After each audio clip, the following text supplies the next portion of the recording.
I spoke to police just before the newscast around 9:58, had a one-on-one with a CMPD officer. Here's what he was telling me. He was saying, be ready. They're trying to clear the scene. Now, I want to let you guys know why they're out here in riot gear. They were telling me that's because a group of these protesters had one of the CMPD cruisers surrounded. Half of a highway was completely shut down because protesters made their way onto that highway, Interstate I-85 here in North Carolina. They had it shut down. They were lighting things on fire in the middle of the streets. They were gathering rocks, bottles, throwing them at cars that were coming in the different direction. It started to get more violent, more violent. Oh, okay. We got back up. We got tear gas now. Somebody was killed tonight, and it happened just up the block from us. It happened just behind us, and throughout the last hour and a half, there have been hundreds of protesters out here in the streets, face to face with these CMPD officers coming right up to them. It happened about an hour and a half ago. I was actually walking out of the epicenter. We heard a loud pop, and all of a sudden hundreds of people started to run. We weren't sure what it was, and I actually walked up to a CMPD officer, asked him if he could tell us what it was. He did not believe it was a gunshot at the time. He thought it was some sort of bottle being popped. But as we did find out, it was in fact a gunshot. One person is dead, and as Bill was mentioning, it was civilian on civilian. Now we're still at the scene here on Trade and College.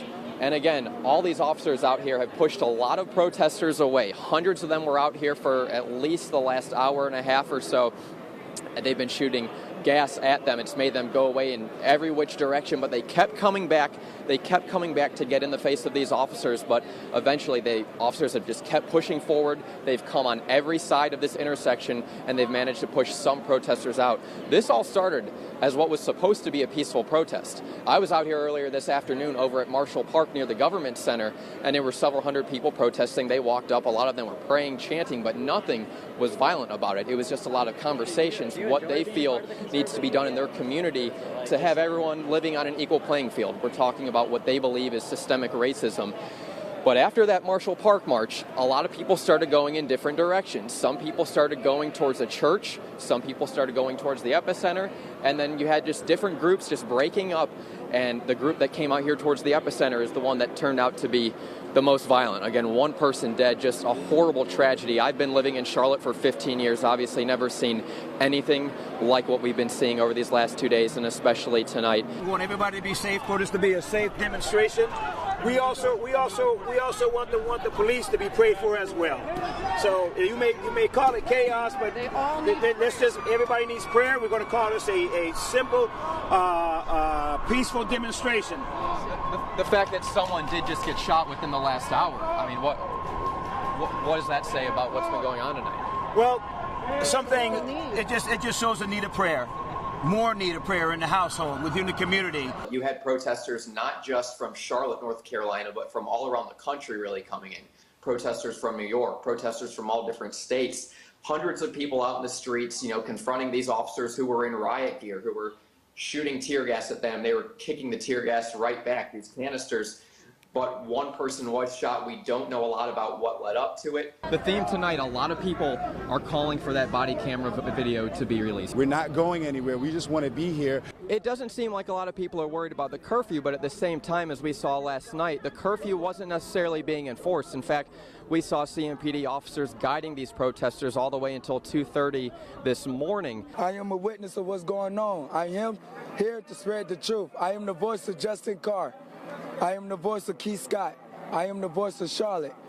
Trust us with equality. I get locked up with 2 ounces of weed. I'm going to do 2 years. However, you guys kill people.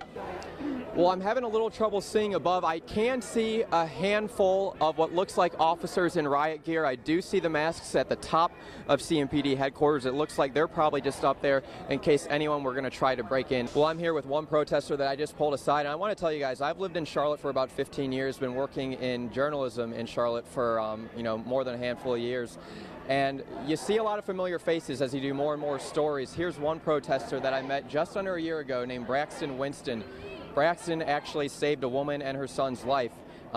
She was in an abusive relationship. The man who was with her beat her, left her and her son in the house, lit it on fire and cut a gas line. He lived down the street, heard screams, came out running in the middle of the night, saved her life. So I met this man a little under a year ago, and I see him around town every once in a while, and I see you protesting tonight. I actually saw you out last night too. What's the mood like tonight here versus the previous 3 nights? Well, the mood is the same. It's been the same since Tuesday night. People are angry. The people want their voices heard, and we want to change this system that is corrupted. Do you feel like African Americans are on a level playing field, not just with police, but with the population in general, with life in general? Do you feel like African Americans are treated on an equal playing field? Absolutely not. I think it goes much deeper than that. I think this country was founded to advance the white Christian male. And if you belong to any one of those 3 groups, you are going to benefit more than anybody else. Now, it's not to say anything bad about the white Christian male. It's just factually based. If you go to our founding documents, it was made for those people. It excluded women. It didn't even consider black people humans. So that's why I say we have a great framework to build on, but we have a fractured foundation. We have to dig up that foundation, re-pour it, and build upon that framework that is strong. Last question for you, Braxton. The protests a few nights ago, we saw them get violent. We were out here last night completely peaceful. You know, we really didn't see anything but positivity. Tonight, I wouldn't say that. I don't. Well, I saw a little bit of glass broken, but in the overall grand scheme of things, I want to say that compared to what we saw the couple of nights before, it was for the most part peaceful. Would you agree with that?